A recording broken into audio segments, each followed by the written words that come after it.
This video is sponsored by TRUEFIRE. Over 2 million guitar players worldwide improve their playing using TRUEFIRE's online lesson systems. Learn, practice, and play with TRUEFIRE.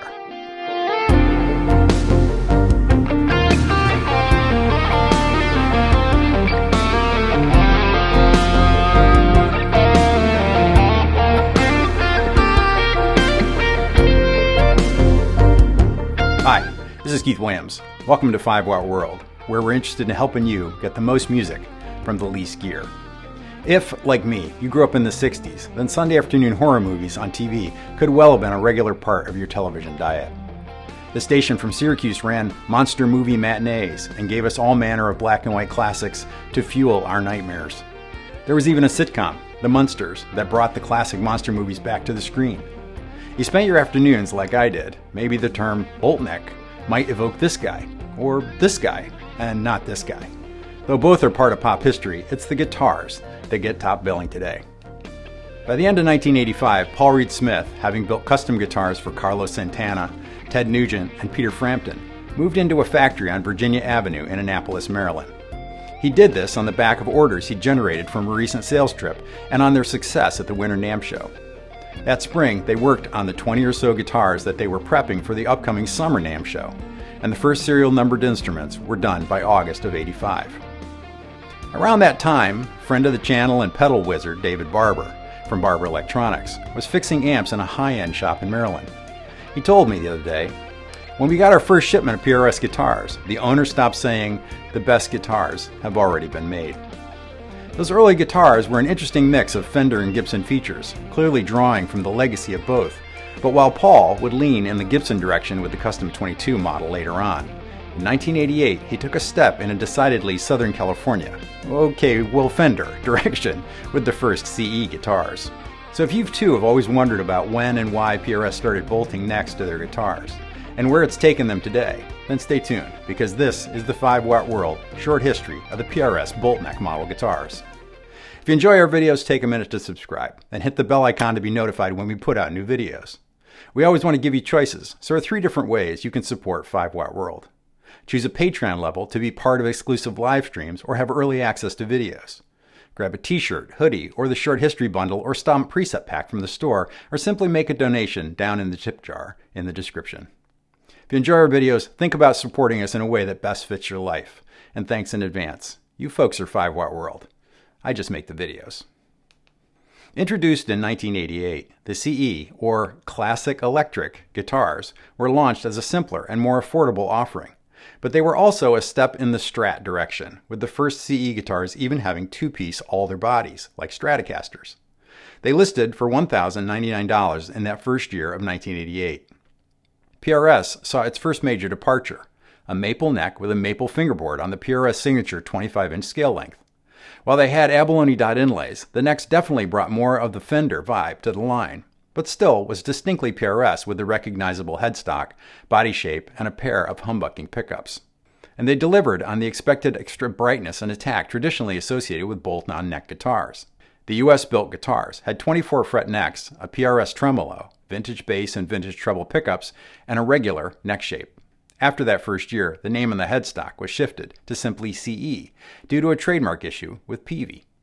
In 1989, they added the fancy maple tops and dubbed the guitars PRS CE Bolt-On Maple Top. At a glance, it was difficult to tell a CE 24 from a Custom 24 from the front. That year, they dropped the maple fretboard option and changed the headstock to the flat black with the Paul Reed Smith signature logo that we now most often associate with the early CE guitars. They added a thin neck carve as an option and swapped out the vintage treble pickup for the HFS. The HFS pickup, which stood for Hot, Fat, and Screams, was an evolution of the vintage treble pickup. It's a more powerful pickup than the vintage treble and was more aggressive, but with its higher output came a flatter balance of treble, middle, and bass. Players like Alex Lifeson of Rush were digging the sound of the new CE guitars, and he helped promote the new line in print ads. In 1994, the CE22 bolt-on was added, very much like the CE24, except with 22 frets and a wide thin or wide fat neck at the time. Initially offered with the open Dragon bass and Dragon treble pickups, they were later replaced with the covered Dragon 2 pickups. The model would run that way until 2008.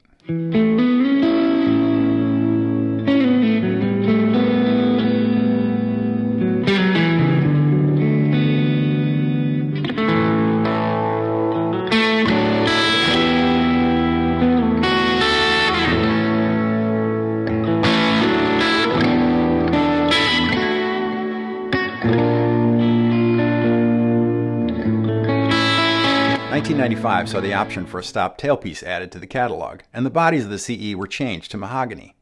Interestingly, they moved to mahogany bodies to mitigate issues with finishing and to keep the price point low, as they were buying much more mahogany for the other guitar models. In 2001, the stop tailpiece option was dropped, and in 2002, the CEs were only available with a maple top. They also settled on the CE24 being only available with a wide thin neck, and the CE22 with the wide fat neck.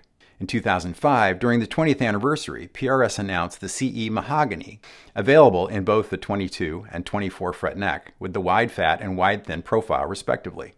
This model brought with it some new finish options with DuPont's hot hue colors that had been developed for the hot rod car market. PRS CEO Jack Higginbotham said that they actually brought back the Mahogany CE guitar to take advantage of these new metallic colors, which were the easiest spraying metallic finishes they'd ever used. 2008 saw the introduction of the PRS CE24 and CE22 Alder, a return to the body wood of that first year, but that was the last year they were produced in the original run until the reintroduction with the current models in 2016. The current CE24 features a mahogany back with a maple top and a bolt maple pattern thin neck, with rosewood fingerboard and simple ivory bird inlays. To further enhance the clarity and capture the bolt neck attack of this model, they have the 8515 pickups, which are designed to extend both the low and high end. There are the familiar single volume and tone, with the tone being push-pull for more single coil tones. Most recently, PRS introduced a semi-hollow version of the CE24 in 2019. The idea was to combine the snap and sustain of the maple neck bolt-on guitars, but add an airy resonance of a semi-hollow body to create a uniquely voiced instrument.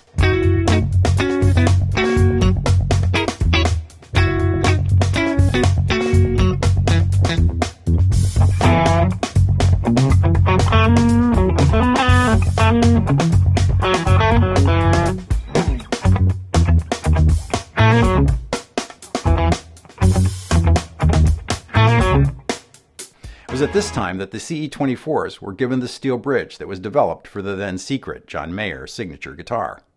I've been curious about the semi-hollow body guitar since it came out, and the guys at Ish Guitars in Syracuse were kind enough to lend me one so I could spend some time with it. I've said elsewhere, Ish has become my local guitar store, and that's from a guy that really doesn't shop for guitars anymore. I picked out one that was sort of an average weight for the line at 7 pounds, and in a custom color that I dug. There was a bonus in that this particular guitar's maple neck has some really nice figure in it, as does the mahogany back. I definitely dig the snap of the bolt-on maple neck, and for the jazzier stuff I play, I could dial the tone pretty dark, but the bolt neck still gives everything a nice definition. The splittable 8515 have gone through the TCI design process that delivers more top-end detail without being too strident. This enhances their split tones as well and can yield some very single-coil sorts of sounds. But back in the 90s, the CE had only gone part of the way to creating a more affordable PRS. The next step in this effort was the EG. EG stood simply enough for electric guitar. With a tweaked body shape, it added the first new body shape to the PRS catalog. It was also the first production guitar that offered the 22 fret neck, as the Custom 22 wouldn't come out until 1993. The first series of EG guitars listed for $860, while at the same time the CEs were listed for $1,210. The EG1s had a flat-fronted Alder body. The lower part of the body more specifically suggested the lines of a Stratocaster, while the upper was still distinctly PRS. The maple bolt-on neck sported an East Indian rosewood fingerboard with abalone dot markers. There was the standard PRS tremolo and some non-locking Shaler tuners. The two models differed only in their pickup configuration. The EG3 had 3 Seymour Duncan single-coil pickups, and the EG4 had 2 Duncan single coils and initially an HFS2 humbucker. The pickups and electronics were mounted directly onto the pickguard, one of Fender Productions' efficiencies. By most accounts, the EG guitars had been championed to Paul by Jack Higginbotham and Joe Knaggs.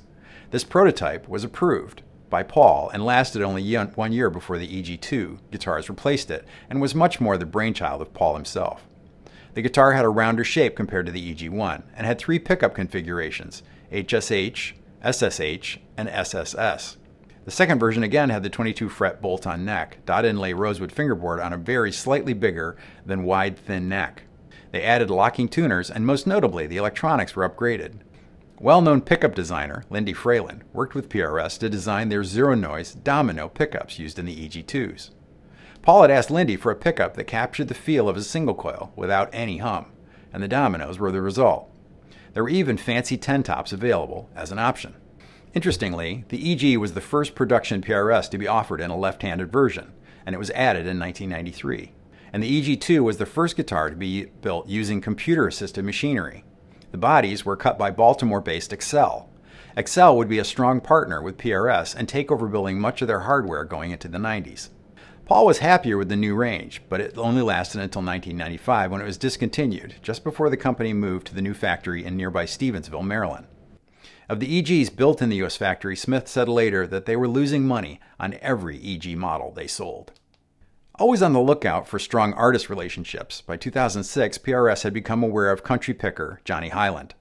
He would be only the fourth artist to get a U.S.-made signature guitar. Coming from country music and a well-known telly player, he also loved playing rock and blues and was looking for a guitar that would do the range of tones better than his beloved telly. He was particularly drawn to PRS by the quality of the vibrato, which came back to tune dependably after doing his country bends on the guitar. He first tried a Swamp Ash Special, but when he was on tour for opening for Eric Johnson and needed a backup, they gave him a CE24, and that combination of 24 frets and bolt-on neck really got to him. The guitar might look like a standard CE24, but it has a number of unique features that would appeal to a telly player. To facilitate bending behind the nut, this model has a recessed truss rod cover. He liked the PAF neck style pickup, but wanted a bridge pickup with more punch. After a conversation with Paul, a version of the bridge pickup that was being developed with David Grissom was suggested. David had actually rejected that particular pickup because to him, it didn't sound enough like a humbucker and sounded too much like what he called a fat Telecaster. Highland was in heaven.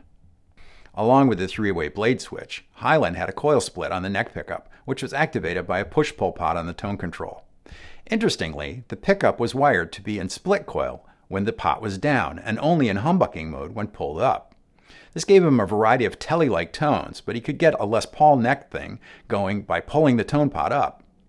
Though still in the catalog, these have always been rare guitars.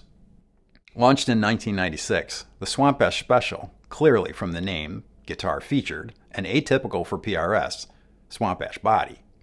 It featured a 25-inch scale, 22-fret bolt-on maple neck, a pair of purpose-built humbucking pickups very much like those used in the McCarty model that surrounded a Seymour Duncan vintage rail single-coil pickup between them. The SAS had a pickup selector, master volume, push-pull master tone, providing coil tack options as well. The PRS vintage trem was installed, and at the head there were a set of PRS locking tuners. The Swamp Ash Special in that configuration was discontinued in 2009. But as part of the celebration of the 25th anniversary of the company, the SAS was issued with 3 narrow-field 5708 pickups in 2010. Wired in a traditional Strat-like pattern, the narrow-field humbuckers had a sound that straddled the line between single coils and mini humbuckers. 2011 saw 2 guitars launched that were clearly influenced by Southern California. Here, PRS launched the Alder-bodied DC3 and the Carina-bodied NF3. Paul gave credit to Leo for coming up with the idea of dropping in all the electronics on the pickguard, and he said it was just a good idea. The DC3 was a Strat-like guitar with a flat-topped alder body, a bolt-on maple pattern regular neck, 3 PRS Coil 305 model pickups, and a Phase 3 locking tuners. The neck had a 25 1/4 inch scale, halfway between the traditional 25.5 inch scale of a Fender and the 25-inch scale of typical PRS. By the way, the mentioned 305 model, though looking much like a Stratish PRS, actually has a set neck construction, but an actual 25.5 inch scale length. Another interesting single coil variant around that time, but technically not a bolt neck guitar. The NF3 had much in common with the DC3's sister guitar, but instead of sporting the 3 single coil pickups, this one had 3 of the 5708 narrow field pickups. It also had a Carina body, like the DC3, and the same 25 1/4 inch scale length for the maple neck. There were options for gold hardware and a rosewood fingerboard as well. Perhaps the most important role of these 2 guitars was that they paved the way for the Brent Mason model in 2013. Though neither of these models sold well, they were part of looking for ways to offer more affordable models and would, in part, help lead to the construction methods eventually used in the S2 line of more affordable US-built PRS guitars. In 2013, PRS added one of the most recorded guitarists in history to its signature roster by working with Brent Mason on his own signature guitar. The Brent Mason SIG guitar was based on the NF3 with a more specific Fender flare. It had the Carina body of the NF3 with a curved forearm contour and a belly cut added. It had a 25 1/4 inch scale. quarter-sawn maple neck bolted to the body with a pair of 408 narrow humbucking pickups in the neck and bridge, with a 305 single coil pickup in the middle. Moving the 5-way blade switch yields a tremendous number of tones.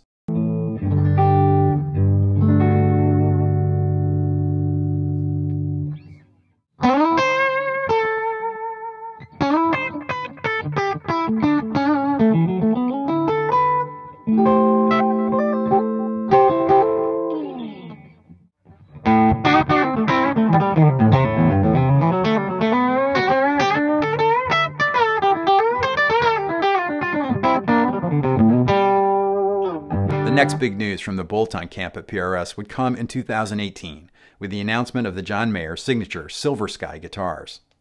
The final announcement came in March, but Mayer and PRS had been dropping hints long before that. In fact, they'd been working on designing the guitar together for over 2 years, and Mayer had been seen playing the guitar in the spring of 2017. It was inspired by Mayer and Smith's favorite elements of Mayer's 1963 and 1964 vintage Stratocasters. They said the resulting guitar was, quote, an idealized version of a vintage single-coil guitar, end quote. The guitar has a full 25.5-inch scale, 22-fret bolt-on maple neck with a rosewood fingerboard that has a vintage 7.25-inch radius. There's a steel PRS tremolo bridge, saddles with the newly developed Gen 3 knife-edged screws, along with a trio of PRS 635 JM single-coil pickups. I can only imagine the back and forth between Mayer and Smith that resulted in the eventual smaller bird inlays on the neck.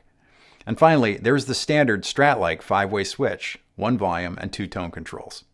In addition, there's a bone nut, a uniquely curved molded metal jack plate that makes plugging in and unplugging a guitar cable hassle-free, retooled knobs, and fret wire that is slightly smaller than what you'd find on most PRS electric guitars.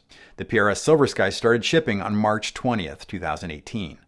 The first 500 guitars shipped with a commemorative hardshell case. Afterward, the model shipped in a newly designed premium gig bag. On the first day of the 2020 Winter NAMM show, PRS announced 2 new updates to the John Mayer Silver Sky model, including a long-awaited maple fretboard option and 2 new colors. Mayer was seen playing his maple fretboard Silver Sky in the summer of 2020, and there's been much conjecture as to whether this would become a catalog model for PRS or not. The maple fretboard Silver Sky has the original 635 JM neck shape and the 7.25-inch fretboard radius, and is offered in 8 finish options, including the original frost and tungsten, as well as the more recently added Dodgem Blue, Golden Mesa, Mock Sand, and Orion Green. For 2020, Silver Sky models were also offered in a brand new Midnight Rose and Polar Blue colors. Though not confirmed in any press releases, the frets seem to be just a little bit larger than in the first run of guitars, and there actually might be 2 versions of the pickups, with more recent guitars having pickups that skew a little bit towards the nominal 1959 Strat style than the later 63 and 64 of earlier guitars.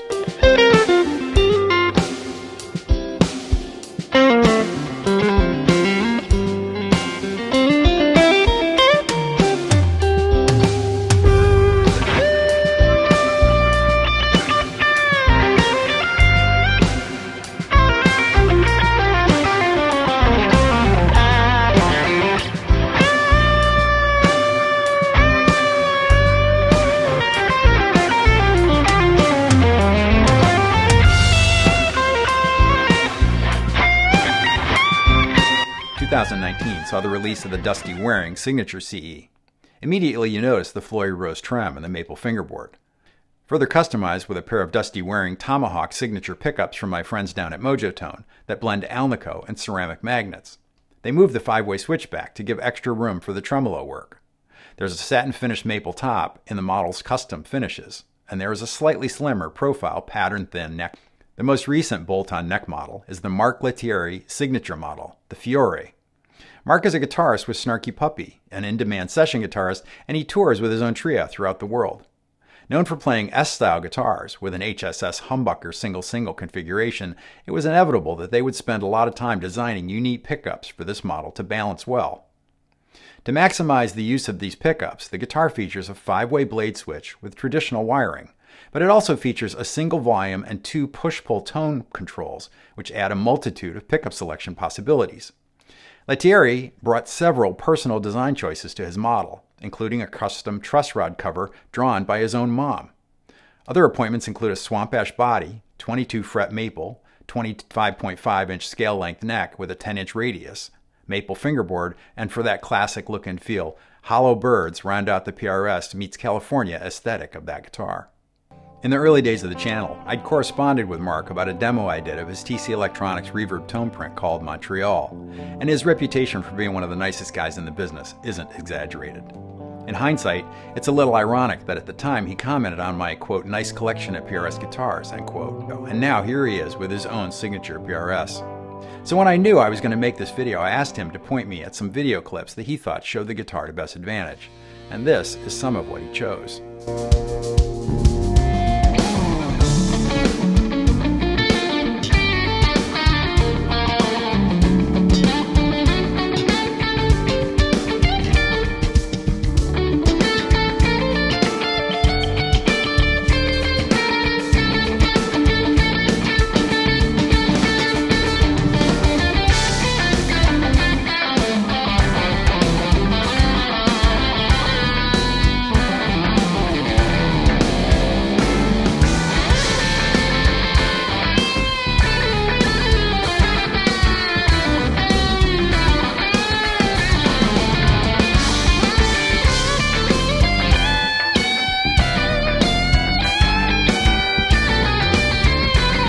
Mark summarizes his delight in the model, saying that the guitar of his dreams is one that lets the player's musical personality show through, that it doesn't override the sounds in your head, but rather supports it, that vision, and becomes a worthy tool. I've partnered with TRUEFIRE because I've used them for over a decade, and my playing always improves when I put in the time on their lessons. Whether you're a beginner, intermediate, or a professional level player, TRUEFIRE has lessons to inspire and advance your playing. As you know, I always promote spending money on lessons before new gear. I really like TRUEFIRE, and I think if you give them a shot, you'll like them too. Get 25% off courses using the promo code 5watt25, or like I have for many, many years, sign up for the All Access Pass to use the entire TRUEFIRE catalog. You can sample anything in the catalog with the All Access Pass and see where the muse takes you. I love their tagline, learn, practice, and play with TRUEFIRE. I'd like to thank TRUEFIRE for partnering with me and sponsoring this video. Certainly it seems that part of the decision to build bolt neck guitars at PRS was stirred together with trying to build slightly less expensive guitars. But I think in this, they get a bad rap. You see numerous videos talking about how and why folks sold their core set neck guitars in favor of a CE model. This points to the way I've experienced them myself. They aren't less, they're just different. And players like Brent Mason, Jimmy Herring, and Johnny Hyland, all players at the absolute top of their game, have chosen bolt neck PRS models to be part of their toolbox for the snap and chime that only a bolt neck can provide. So I'd encourage you to check these out. Not to encourage you to buy more guitars, but rather because it might actually be the combination of playability and sound you're looking for. And as we all know, it's the journey, not the destination, that counts. First, I'd like to thank Mark Lettieri for working with me to pick examples of him playing his new signature Fiore guitar. I need to thank John Cordy for his permission to use the clip of him playing a Silver Sky model. I always find John's playing inspiring, and if you're not watching his YouTube channel, you should be. I need to thank Rhett Schull for his permission to grab the clip of him playing his CE22, the guitar that he played all through music school and got him his first paying gigs afterward. I need to thank Brian Ewald at PRS for sharing playing samples of the CE24 semi-hollow. I further need to thank PRS customer service guitar history guru Matt King for fact-checking my chronology of the bolt neck models. I didn't have room to include everything Matt shared with me, but hey, that'll give us something to talk about on the live stream. I need to thank my friends at Ish Guitars for putting into my hands the custom color CE24 semi-hollow guitar. Though they're not a sponsor of this channel, they are a shop that I heartily endorse. My research relied heavily on the research of Dave Burluck from the Guitarist magazine, who wrote the PRS electric guitar book. It's listed in the description. I need to thank Perry McManus for helping clean up the script and for gently reminding me that I got him to buy a DGT. Then I sold mine. He's been trying to get me to buy another one ever since. I need to thank the guys that built and maintain Axhibition.com for their nice chronology and summaries of many PRS models. In particular, I need to thank the members of Friends of 5watt on Patreon. I really appreciate you guys supporting 5watt World on an ongoing basis. It's the guitar community from around the world that I've always imagined having. And I need to thank all of you that have purchased the Short History Season 1 bundle, a Stomp preset pack, t-shirt, hoodie, or toss something into the tip jar. You keep 5watt World running. If you enjoyed this short history of the PRS bolt neck guitars, hit the like button. And if you haven't subscribed yet, go ahead and hit that too. Thanks for watching. Until next time, I'm Keith Williams. Thanks for being a part of the 5 Watt world.